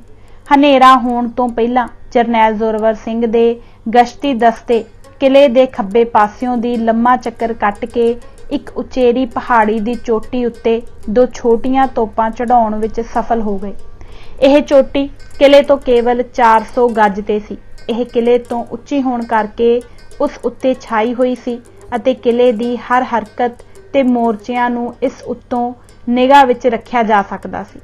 ਇਹਨਾਂ ਤੋਪਾਂ ਨੇ ਬੜੇ ਅਸਰਦਾਇਕ ਗੋਲੇ ਕਿਲੇ ਵਿੱਚ ਪਹਾੜੀ ਦੀ ਚੋਟੀ ਤੋਂ ਸੁੱਟੇ। ਇਸ ਗੋਲਾਬਾਰੀ ਦਾ ਲਾਭ ਉਠਾ ਕੇ ਮਹਿਤਾ ਬਸਤੀ ਰਾਮ ਦੀ ਬਾਕੀ ਫੌਜ ਨੂੰ ਕਿਲੇ ਉੱਤੇ ਚੜ੍ਹਨ ਵਾਸਤੇ ਸਹਾਇਤਾ ਮਿਲ ਗਈ। ਉਹ 400 ਜਵਾਨ ਆਪਣੇ ਨਾਲ ਲੈ ਕੇ ਕਿਲੇ ਵਿੱਚ ਵੜਿਆ ਅਤੇ ਅੱਧੀ ਰਾਤ ਤੱਕ ਸਭ ਦੁਸ਼ਮਣ ਦੇ ਰੱਖਿਅਕਾਂ ਦਾ ਪੂਰੇ ਤੌਰ ਤੇ ਸਫਾਇਆ ਕਰ ਦਿੱਤਾ। ਟਾਸ਼ੀ ਫੰਚੋਕ, ਉਸਦਾ ਪੁੱਤਰ ਅਤੇ ਬਹੁਤ ਸਾਰੇ ਲਦਾਖੀ ਜਵਾਨ ਲੜਾਈ ਵਿੱਚ ਮਾਰੇ ਗਏ। ਕਿਲੇ ਵਿੱਚ ਬਹੁਤ ਥੋੜੇ ਲਦਾਖੀ ਸਿਪਾਹੀ ਜਿੰਦਾ ਬਚੇ। ਉਹ ਵੀ ਬਹੁਤ ਬੁਰੀ ਤਰ੍ਹਾਂ ਘਾਇਲ ਸਨ। ਉਹਨਾਂ ਨੂੰ ਬੰਦੀ ਬਣਾ ਲਿਆ ਗਿਆ। ਲਦਾਖੀਆਂ ਨੇ ਬੜੀ ਬਹਾਦਰੀ, ਹਿੰਮਤ ਅਤੇ ਹੌਸਲੇ ਨਾਲ ਇਹ ਲੜਾਈ ਲੜੀ ਪਰ ਅਖੀਰ ਵਿੱਚ ਸਿੱਖਾਂ ਦੇ ਚੰਗੇ ਹਥਿਆਰਾਂ, ਚੰਗੇ ਲੜਾਈ ਦੇ ਸੁਚੱਜੇ ਢੰਗਾਂ ਅਤੇ ਬਹੁ ਗਿਣਤੀ ਦੇ ਸਾਹਮਣੇ ਉਹਨਾਂ ਦੀ ਕੋਈ ਪੇਸ਼ ਨਾ ਜਾ ਸਕੀ। ਸਿੱਖਾਂ ਦੇ ਇਸ ਲੜਾਈ ਵਿੱਚ 7 ਜਵਾਨ ਮਾਰੇ ਗਏ। ਇਹ ਸਿੱਖਾਂ ਵਾਸਤੇ ਬਹੁਤ ਸੌਖੀ ਜਿੱਤ ਸੀ। इस लड़ाई की योजना बना के अते ठीक चाल चल के यह साबित कर दिता गया कि जरनैल जोरावर सिंह की काबलियत आधुनिक जरनैलों तो भी ज़्यादा सी। कारतकसे किले की जित। खरपोखर किले की हार के मगरों अते अपने आगू की मौत की खबर सुन के कारतकसे किले अंदर दी नियुक्त लद्दाखी फौज का दिल उक्का ही टुट गया अते ओह किला छड्ड के बिना लड़ाई दे ही नस तुरे। यह फौजी दस्ते रसीला दरा पार करके शेरगोल वाल रातों रात के हनेरे विच दौड़ गए। किला उन्होंने बगैर विरोधी फौज के हमले दे ही बिल्कुल खाली कर दिता। इस तरह लद्दाखी फौज ने एक बहुत ही बुज़दिली का सबूत दिता। जरनैल जोरावर सिंह ने दूसरे दिन ही बिना किसी लड़ाई तो किले उत्ते कब्जा कर लिया, परंतु लद्दाखी सिपाहियों ने लड़ाई तो भज्जण समय संखू के स्थान ते सूरू का पुल साड़ दिता। इस तरह संखू अते रिंगडम विचकार रस्ता टुट गया अते जरनैल जोरावर सिंह नूं कारतकसे दे किले ते कब्जा करन वास्ते संखू के स्थान उत्ते दरिया ते लक्कड़ दा नवां पुल बनाउणा पिया। जेकर लद्दाखी सिपाही तोपां नाल चंगी तरह हथियारबंद हुंदे तां जरनैल जोरावर सिंह इन्हां दोवां किलियां नूं इन्नी छेती सर नहीं सी कर सकदा अते लड़ाई बहुत खतरनाक साबित हुंदी। इस तरह कारतकसे दा इलाका उत्थों दे दोवें किलियां नूं सर करके जोरावर सिंह ने फतेह कर लिया। 4 रुपए प्रति घर इक्को जिहा टैक्स सारे इलाके विच लागू करन दा हुक्म जोरावर सिंह ने दे दिता अते जरनैल ने कारगिल वल कूच करन दा हुक्म जारी कर दिता। लंकासार दा युद्ध। लद्दाखी फौज। लद्दाख दे ग्यालपो ने सूरू दे लोकां वल्लों मदद दी पुकार सुन के डोरजो नमगील दी अगवाई थले सूरू वल 5000 फौज दा पहला दस्ता 7 दिनां दे अंदर अंदर ही भर्ती करके भेज दिता। फिर उसने ले अते इस दे आले दुआले रहिंदे लद्दाखियां विचों होर 5000 फौज भर्ती करन दा प्रबंध कर लिया। यह रिजर्व फौज एक बहादुर सिपाही लैपो मारूप स्टांजन की अगवाई थले रखी गई। यह सारी फौज सूरू वादी विच कारतकसे अते खरपोखर दे किलियां विच मोर्चे संभाले हुए लद्दाखी सैनिकां दी सहायता लई बहुत जल्दी भेजी गई। दूसरी फौज दे रिजर्व दस्तियां कोल भी पहले दस्तियां वांग ही बहुत घटिया हथियार सन। उन्हां कोल भी कोई तोपखाना नहीं सी। लद्दाखी सिपाही बहुत बहादुर अते दलेर सन, देश की रखिया लई हर कुर्बानी करन नूं तैयार सन अते ओह गुआंढी देशां दीयां फौजां नूं चंगी तरह हरा सकते सन, पर उन्हां पास चंगे हथियार नहीं सन। ओह बाहरले हमलावरां दे खिलाफ अपनी आज़ादी की रखिया करन लई ठीक तौर ते तैयार नहीं सन। उन्हां दी कुर्बानी देश नूं कोई फायदा नहीं सी पहुंचा सकदी। लद्दाखी फौज नूं उस समय एक अजिही लड़ाई लड़न वास्ते मजबूर किया जा रहा सी जिस विच उन्हां दा बहुत ही हौला पासा होण कारण लड़ाई विच जित प्राप्त करन दा कोई सवाल ही पैदा नहीं सी हुंदा अते ओह निरोल कुर्बानी दे बकरे बनाए जा रहे सन। उन्हां दा दुश्मन लड़ाई दे उन्हां दिनां दे नवे हथियारां नाल लैस सी अते लद्दाखियां तो हर पहलू तो ही ताकतवर ते मजबूत सी। दोवें ही लद्दाखी फौजां दे दस्ते लंकासार दे लागे अस्ताना दे स्थान ते दुश्मन नाल लड़न लई जमा हो गए। इस सारी लद्दाखी फौज जिस दी गिणती हुण 10,000 तो उत्ते सी दा आगू डोरजे नमगील नियुक्त किया गया। यह फौज दोबारा अस्ताना दे स्थान ते लड़ाई लई जथेबंद हो रही सी जदों कि खरपोखर दे किले दी लक टुटवीं हार दी खबर उन्हां नूं मिली। लद्दाखी कमांडर हार दी खबर सुन के घबरा गए अते उन्हां ने खरपोखर दे किले ते हमला करके दुश्मन नूं मार भजाउण वास्ते लड़ाई दे सारे ही ख्याल विसार दिते। कारतकसे दी किले लई कुंक भेजण अते उसदे मोर्चियां दी मजबूती करन दी उन्हां दी योजना भी लद्दाखी फौजां दे कारतकसे दे किले तो लड़ाई दे बगैर ही भज जाण ने नी सफल कर दिती। उन्हां लोकां ने हुण लड़ाई दे हालत तो मजबूर होके लंकासार दी तंग घाटी दे आले दुआले सूरू दरिया दे नाल दे रस्ते दे दोवें पासी उच्चियां पहाड़ियां ते अपनियां रखियक चौंकियां बनाउण दा फैसला कीता। उन्हां ने उस थां ते ही दुश्मन दे हमले दी उडीक करनी शुरू कर दित्ती अते अपनी मोर्चाबंदी मजबूत बना लई। ਉਹ ਸਮਝਦੇ ਸਨ ਕਿ ਉਹਨਾਂ ਦੀ ਲੰਕਾਸਾਰ ਦੇ ਸਥਾਨ ਦੀ ਮੋਰਚਾਬੰਦੀ ਰੱਖਿਆ ਦੇ ਸਾਧਨਾਂ ਲਈ ਬਹੁਤ ਹੀ ਮਜ਼ਬੂਤ ਸੀ। ਲੰਕਾਸਾਰ ਦਾ ਮੋਰਚਾ ਕੁਦਰਤੀ ਤੌਰ ਤੇ ਹੀ ਬਹੁਤ ਮਜ਼ਬੂਤ ਸੀ ਅਤੇ ਜੇਕਰ ਲਦਾਖੀ ਫੌਜ ਪਾਸ ਨਵੇਂ ਹਥਿਆਰ ਹੁੰਦੇ ਤਾਂ ਸਿੱਖ ਫੌਜਾਂ ਇਹ ਮੋਰਚਾ ਕਦੇ ਵੀ ਨਾ ਤੋੜ ਸਕਦੀਆਂ। ਲੰਕਾਸਾਰ ਦਾ ਸਥਾਨ। ਲਦਾਖੀ ਕਮਾਂਡਰਾਂ ਨੇ ਆਪਣੀਆਂ ਰੱਖਿਅਕ ਚੌਂਕੀਆਂ ਦਾ ਸੂਰੂ ਦਰਿਆ ਦੇ ਦੋਵੇਂ ਪਾਸੇ ਅਸਤਾਨਾ ਅਤੇ ਬਿਆਲ ਕੰਬੋ ਦੇ ਵਿਚਾਲੇ ਰੱਖਿਆ ਲਈ ਇੱਕ ਬੜੀ ਸੁਚੱਜੀ ਜਗ੍ਹਾ ਚੁਣ ਕੇ ਬੰਦੋਬਸਤ ਕੀਤਾ। ਇੱਥੇ ਸੂਰੂ ਦਰਿਆ ਦੇ ਕੰਢੇ ਬਹੁਤ ਉੱਚੇ, ਸਿੱਧੇ ਅਤੇ ਪਥਰੀਲੇ ਸਨ। ਦਰਿਆ ਬਹੁਤ ਗਹਿਰੇ ਤੇ ਤੰਗ ਰਸਤੇ ਵਿੱਚ ਦੀ ਗੁਜ਼ਰਦਾ ਸੀ ਅਤੇ ਇਹ ਕੁਦਰਤੀ ਤੌਰ ਤੇ ਬਹੁਤ ਸੋਹਣਾ ਖੁਸ਼ਕ ਸਥਾਨ ਸੀ।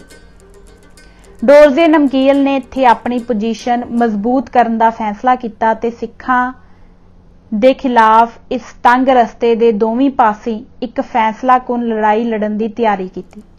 ਉਸ ਦੇ ਹਥਿਆਰ ਤੇ ਸਾਜ਼ੋ ਸਮਾਨ ਸਿੱਖ ਫੌਜ ਤੋਂ ਘਟੀਆ ਹੋਣ ਦੇ ਬਾਵਜੂਦ ਉਹ ਆਪਣੀ ਪੋਜੀਸ਼ਨ ਮਹਾਨ, ਲਾਭਦਾਇਕ ਅਤੇ ਮਜ਼ਬੂਤ ਸਮਝਦਾ ਸੀ ਅਤੇ ਉਸ ਪੋਜੀਸ਼ਨ ਦੀ ਮਜ਼ਬੂਤੀ ਲਈ ਉਸਨੇ ਕੋਈ ਸਾਧਨ ਵੀ ਅਪਣਾਉਣ ਤੋਂ ਸੰਕੋਚ ਨਾ ਕੀਤਾ। ਉਹ ਸਮਝਦਾ ਸੀ ਕਿ ਪਹਿਲਾ ਦੁਸ਼ਮਣ ਲਈ ਲੰਕਾਸਾਰ ਦੇ ਮੋਰਚਿਆਂ ਉੱਤੇ ਪਹੁੰਚਣ ਅਤੇ ਚੜ੍ਹਨ ਵਿੱਚ ਬਹੁਤ ਕਠਿਨਾਈ ਹੋਵੇਗੀ। ਦੁਸ਼ਮਣ ਨੂੰ ਉਸ ਦੇ ਰੱਖਿਆ ਲਈ ਮੱਲੇ ਟਿਕਾਣਿਆਂ ਤੇ ਕਬਜ਼ਾ ਕਰਨ ਲਈ ਰੱਖਿਅਕ ਸਿਪਾਹੀਆਂ ਦੇ ਖਿਲਾਫ ਮੋਰਚਾਬੰਦ ਪਹਾੜੀ ਉੱਤੇ ਸਿੱਧਾ ਚੜ੍ਹਨਾ ਪਵੇਗਾ, ਜਿਸ ਦੀ ਚੜ੍ਹਾਈ ਬਹੁਤ ਹੀ ਸਿੱਧੀ ਅਤੇ ਮੁਸ਼ਕਲ ਸੀ। ਮੋਰਚੇ ਵਿੱਚ ਬੈਠੇ ਲਦਾਖੀ ਸਿਪਾਹੀ ਹਮਲਾਵਰਾਂ ਨੂੰ ਉਹਨਾਂ ਦੀ ਚੜ੍ਹਾਈ ਦੇ ਸਮੇਂ ਢਲਵਾਨ ਤੇ ਪੱਥਰਾਂ ਦੀ ਬੁਛਾੜ ਕਰਕੇ ਮੌਤ ਦੇ ਘਾਟ ਉਤਾਰ ਸਕਦੇ ਸਨ।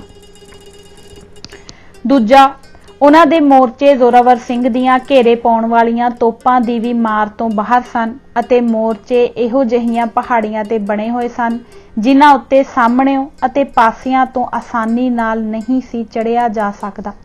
ਜਿੱਥੇ ਪਹਾੜੀ ਉੱਤੇ ਕਿਲ੍ਹਾ ਕੁਦਰਤੀ ਹੀ ਚੰਗੇ ਰੱਖਿਅਕ ਸਥਾਨ ਤੇ ਹੋਵੇ, ਉਸ ਉੱਤੇ ਆਸਾਨੀ ਨਾਲ ਚੜ੍ਹਿਆ ਨਹੀਂ ਜਾ ਸਕਦਾ ਅਤੇ ਉਹ ਆਸਾਨੀ ਨਾਲ ਘੇਰਿਆ ਵੀ ਨਹੀਂ ਜਾ ਸਕਦਾ।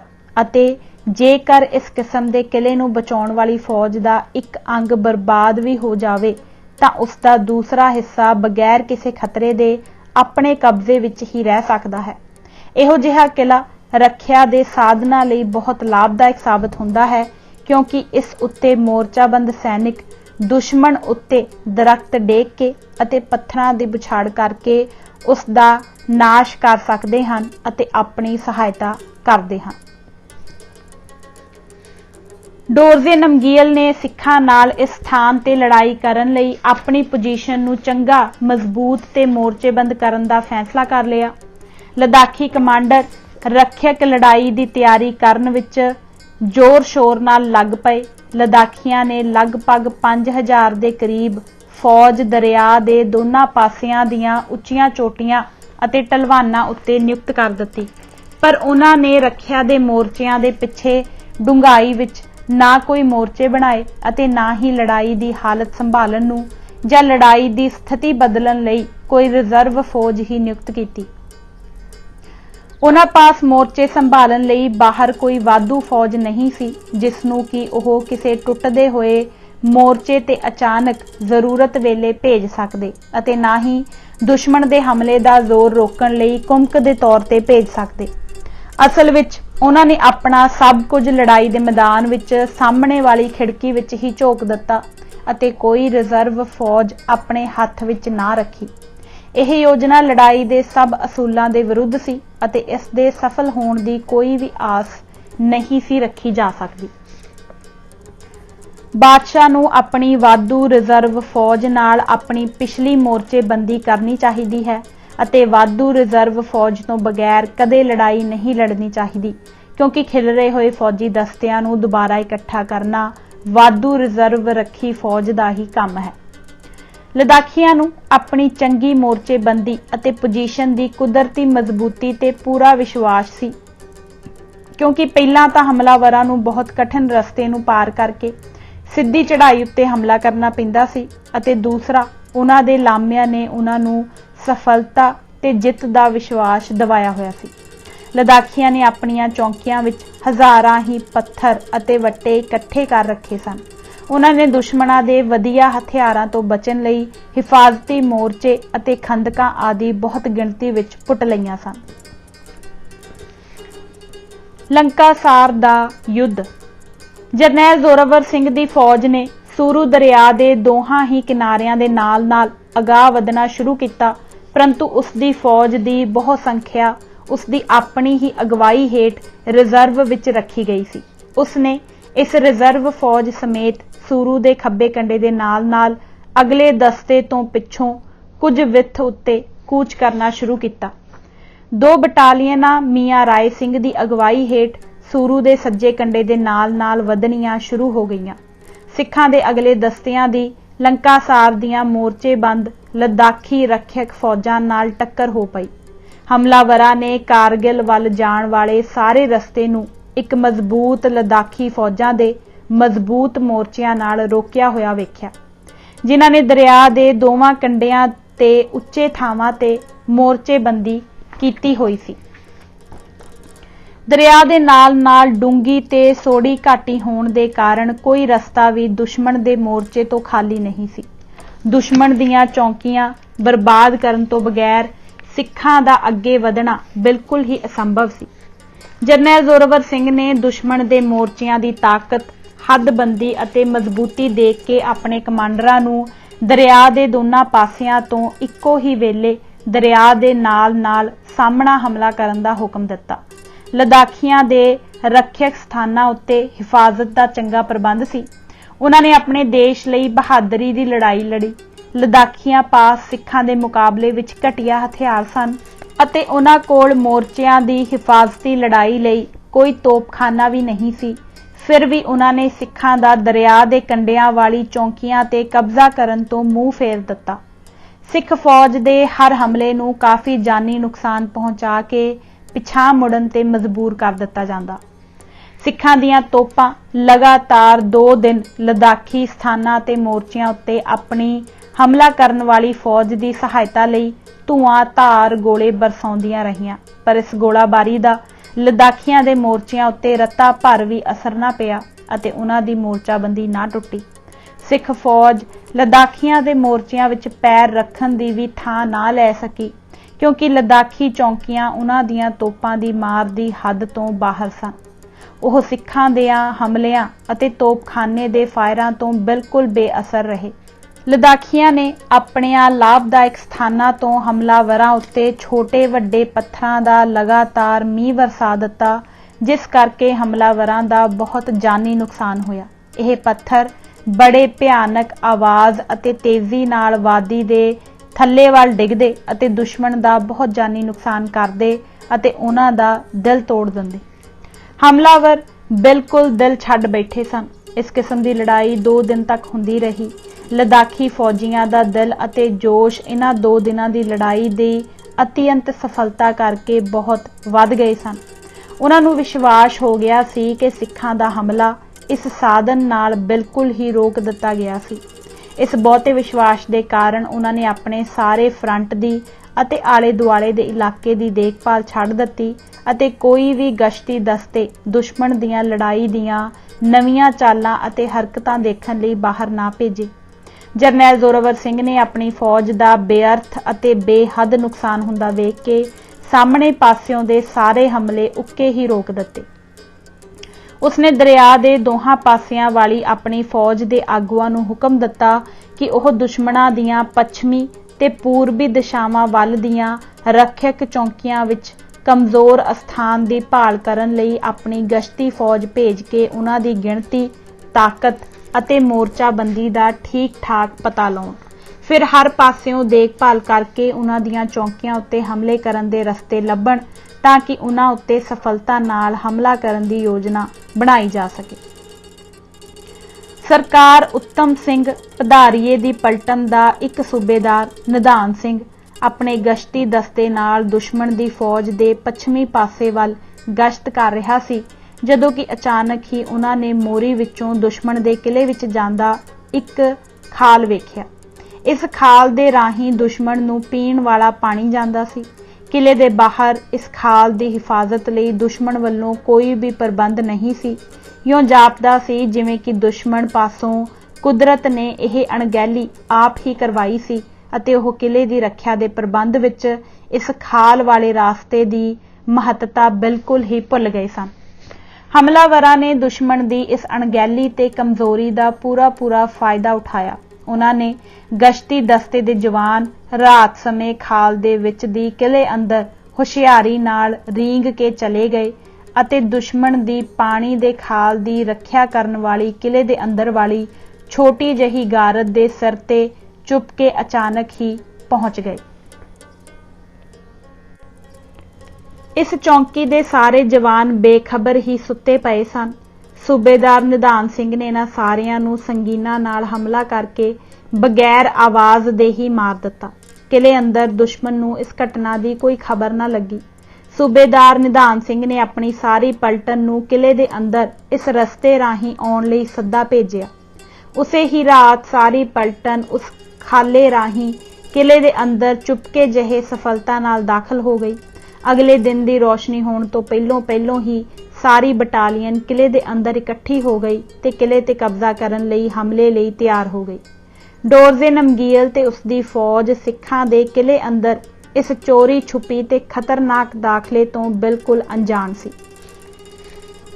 डोरजे नमगील सवेरे अपने घोड़े ते सवार होके आम दस्तूर दे मुताबक जिस वेले रखियक पोजीशनां दी पड़ताल करन वास्ते किले दी दीवार दे नाल नाल चक्कर लगा रहा सी तां सिख सिपाहियां ने उस उत्ते पानी वाली खाल दे नेड़े पहुंचण ते अचानक हमला करके उसनूं जानू मार दिता। जरनैल जोरावर सिंह नूं अपनी इस कुदरत वल्लों बख्शी हुई जित दा पता लग गया। उत्तम सिंह ने तड़कसार ही किले विचों अपनी पलटन नाल हमला करके लद्दाखी रखियकां नूं बिल्कुल हैरान कर दिता। ओह इस हमले की दिशा ताकत अते गिणती तो बिल्कुल ही अणजाणू सन। उन्होंने हमलावरां नूं रोकण लई बड़ी दलेरी विखाई परंतु अपनी कोशिश विच असफल रहे। लड़ाई विच अपने नेता की मौत नाल लद्दाखी घबरा गए। इस मौत नाल उन्हां दे अफसरां अते फौजां विच बहुत भज दौड़ मच गई अते उन्हां नूं उस वेले कुछ ना सुझिया। उन्होंने अपना सारा ध्यान निधान सिंह दे बंदियां नूं किले विचों बाहर कड्ढण लई ला दिता अते उन्हां नूं बाकी दे पासियां दी रखवाली बिल्कुल ही भुल गई। जरनैल जोरावर सिंह ने दुश्मन की इस घबराहट का पूरा लाभ उठाया। दरिया के दोवां पासियां दे मोर्चियां उत्ते इकट्ठा अते इक्को वक्त ही जबरदस्त हमला शुरू कर दिता। लद्दाखियां दा इन्हां हमलियां नाल बिल्कुल दिल टुट गया। सिख उन्हां दे मोर्चियां ते टुट पए अते सूरू दे दोहां कंडियां ते दुश्मन दियां सारियां ही चौंकियां विच जा वड़े। बड़ी खूनखार हथों हथी लड़ाई हुई। इस विच लद्दाखी फौजी अपने घटिया हथियार ते घटिया सिखलाई नाल सिख फौजां दे सामने बहुत चिर ना खड़ सके। ओह बहुत बहादरी नाल लड़े ते उन्हां ने बड़ी कुर्बानी दिती। उन्हां दे 7000 दे लगभग सैनिक लड़ाई विच मारे गए। इस लक तोड़वीं हार वाला दिन लद्दाख दे इतिहास विच एक बहुत ही मनहूस दिन ख्याल किया जाता है। लद्दाखी फौजां दा दूसरा कमांडर मरोप स्टाजन इस लड़ाई समय फड़ लिया गया। 10,000 होर लद्दाखी सिपाही भी फड़ के बंदी बना ले गए। मुश्किल नाल 2000 लद्दाखी सिपाही इस लड़ाई के मैदान विचों जान बचा के निकल सके। उन्हां दे जवान बड़ी बहादरी नाल देश की रखिया वास्ते मरे। लद्दाखियां उत्ते सिख फौज की यह एक निश्चे वाली महान जित सी। इस लड़ाई विच सिखां दे कुल 1000 जवान कम आए अते 1000 होर जख्मी होए। यह मरियां अते फट्टड़ां की गिणती इस महान जित का बड़ा सस्ता जिहा मुल सी। यह लद्दाखी फौजां की एक लक टुटवीं हार सी। उन्हां पास हुण सिख फौज की लेह वल चढ़ाई रोकण का कोई प्रबंध भी बाकी नहीं सी रहा अते ना ही हुण कोई लेह की रखिया की आस ही रखी जा सकती सी। कई लोगों का कथन है कि लद्दाख विच 20,000 के लगभग फौज लद्दाखियां वास्ते इकट्ठी करनी असंभव सी। करता भी इस बहु गिणती की राय नाल संतुष्ट नहीं है। करता का ख्याल है कि सारी ही लद्दाखी फौज ਕਿਸੇ ਵੇਲੇ ਵੀ 10,000 ਤੋਂ ਉੱਤੇ ਇਕੱਠੀ नहीं हो सकती। इस इलाके ਦੇ ਲੋਕਾਂ ਦੀ आबादी ही बहुत घट है ते लोग बहुत दूर दूर वास्ते हैं। इतने बंदे एक समय इकट्ठे करने बहुत ही मुश्किल हैं, फिर उन्हां दा प्रबंध इस तो भी ज़्यादा मुश्किल है। कारगिल वल चढ़ाई। अपने ते दुश्मन दे मरिया होया जवानां दा संस्कार करन पिछों जरनैल ने अपने अते दुश्मन दे बाकी जख्मियां दी मल्लम पट्टी बड़ी मेहनत ते हमदर्दी नाल करवाई अते उन्हां दी देखभाल करन लई चंगे साधन अपनाए। जरनैल जोरावर सिंह ने दरिया दे दोहां कंढियां दे नाल-नाल कारगिल वल अपना अगे वधना जारी रखिया। दुश्मन ने जोरावर सिंह नाल इस लड़ाई तो बाद होर कोई डटवीं लड़ाई ना लड़ी अते ना ही उस पास कोई अजिहा करन दी शक्ति ही बाकी सी। लद्दाखी फौजां लंकासार दी हार ते इतनियां घबरा गईयां सन कि इंडोपुल नूं तबाह करन दा ख्याल भी उन्हां नूं ना सुझा। कारगिल दे स्थान ते सिख फौजां ने सूरू दरिया नूं इंडोपुल राही पार किया अते पशकूम वालों अगे वधियां। इंडोपुल कारगिल तो 1 मील उत्तर वल सूरू दरिया उत्ते है। जरनैल जोरावर सिंह दीयां फौजां बगैर किसी रुकावट तो कारगिल दे मैदान अते पठार ते इकट्ठियां होणियां शुरू हो गईयां। इस समय सरदार निधान सिंह ने कारगिल ते कब्जा कर लिया सी। जरनैल जोरावर सिंह ने दूसरे दिन कारगिल विच अपना जेतू पैर रखिया। स्थानक मुसलमानां ने उन्हां नूं बुद्ध राज तो आज़ाद करवाउण वाला जाण के बड़े प्रेम नाल उसदी आओ भगत कीती। जरनैल ने सूबेदार निधान सिंह नूं सूरू वादी दा गवर्नर नियुक्त कर दिता अते उसने सूरू ते वाकाचू दरियावां दे संगम दे सामने कारगिल विच एक नवां किला बनाउण दा हुक्म दे दिता। कारगिल अते उसदे चौगिर्द इलाकियां दियां जित। लेह दे राजे ने लंकासार विच अपनी फौज दी लक तोड़वीं बर्बादी वाली हार सुन के 2000 आदमी जबरन भर्ती करके एक नवां रक्षक दस्ता कायम किया। उसने कारगिल दे इलाके विच डोरजे नमगील दी बची खुची फौज नूं इकट्ठा करके नवीं तरतीब दित्ती अते उन्हां दी सहायता लई एक दस्ता लेह तो कारगिल वल भेजिया।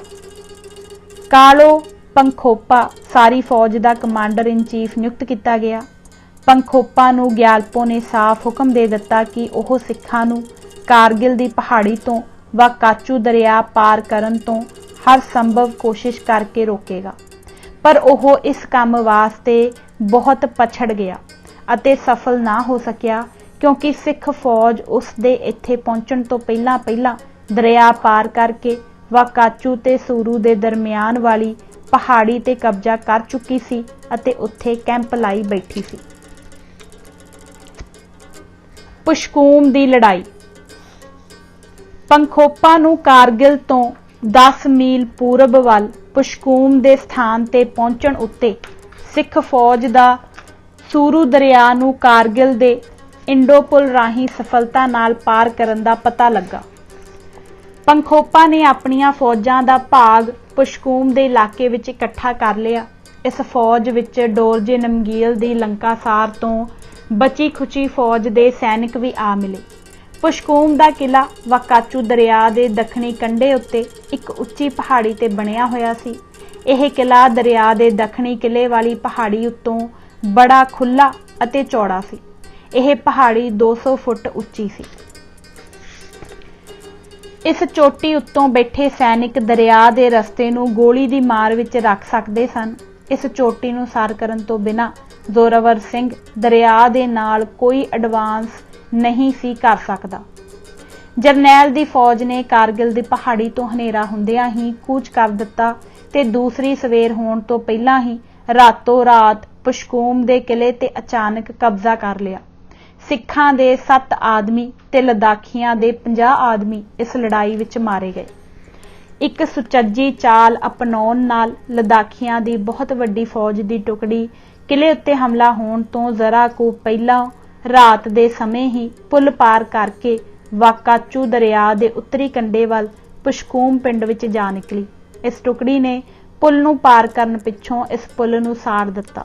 यह पुल दरिया दे सज्जे कंढे वाले किले विच लद्दाखी फौजां दीयां बंदूकां दी मार थल्ले सी, पर सिखां ने दूसरी रात दरिया उत्ते पुल बना के तैयार कर लिया ਅਤੇ अपनी फौज दरिया तो पार लै गए।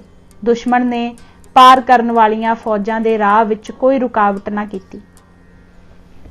सिख सेना दी इस तरह सफलता दे नाल ते बिना रुकावट तो दरिया पार करना सुन के लद्दाखी कमांडर पंखोपा घबरा गया ते उसने झटपट घोड़े ते चढ़ के पुशकूम तो लेह वल दौड़न दी तैयारी कर लई। घोड़ा बद्धा होया होण करके हिल ना सकिया अते पंखोपा घोड़े तो डिग पिया। इस कहानी नूं इत्थों दे स्थानक लोग अज तक याद करके हसदे हन अते ओह इस नूं मखौल नाल यात्रुआं नूं सुणाउंदे हन। पंखोपा पुशकूम दे इलाके विच सिखां दे खिलाफ होर कोई लड़ाई लड़न तो बिना ही मुलबैक वल भज गया।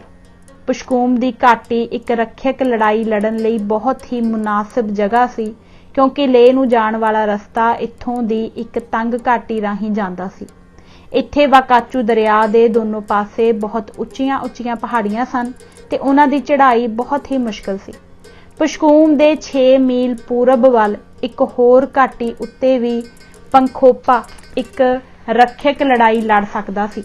यह घाटी 12,700 फुट की उचाई उत्ते सी अते इस दी चढ़ाई भी बड़ी ही कठिन सी। यह पुशकूम ते मुलबैक दे विचाले वाक़या है। पंखोपा ने शायद लेह विचों होर फौज मंगवाउण लई ते अपनी हारी हुई फौज नूं दुबारा जथेबंद करन लई पिछे हटण दा फैसला कर लिया। किसी भी हालत विच उसदा दुश्मन ते हमला करन दा कोई भी ख्याल नहीं सी अते ना ही उसदी फौज चंगे तजर्बेकार, चंगे हथियारबंद अते बहु गिणती वाले दुश्मन ते हमला करन दे साधन ही रखदी सी। हुण तां उसदी फौज रखिया करन दे कारज तो भी असफल हो गई सी। पर जे पंखोपा सोत दे राजे दीयां फौजां ते अपणियां फौजां नूं मिला के दुश्मन दा टाकरा कर सकदा तां कारगिल दे इलाके दीयां सिख फौजां नूं अपनी बहु गिणती वाली मिली जुली फौजी ताकत नाल मुश्किल विच पा दिंदा। पर ना ही ओह इन्नी दलेरी रखदा अते ना ही उसदा लड़न दा कोई इरादा सी। पुशकूम तो पंखोपा दे पिछे हटन नाल पुशकूम दे राजा ने भी किले तो नट के ऊर बाल्टिक दी हद उत्ते सौत दे किले विच पनाह लई। सौत दा किला लगभग 10 मील पुशकूम दे उत्तर पच्छम विच एक उच्ची पहाड़ी उत्ते सी। सो अज असी यह किताब पन्ना नंबर 68 तक ही पढ़ांगे। इजाजत दिओ। वाहिगुरू जी का खालसा, वाहिगुरू जी की फतेह।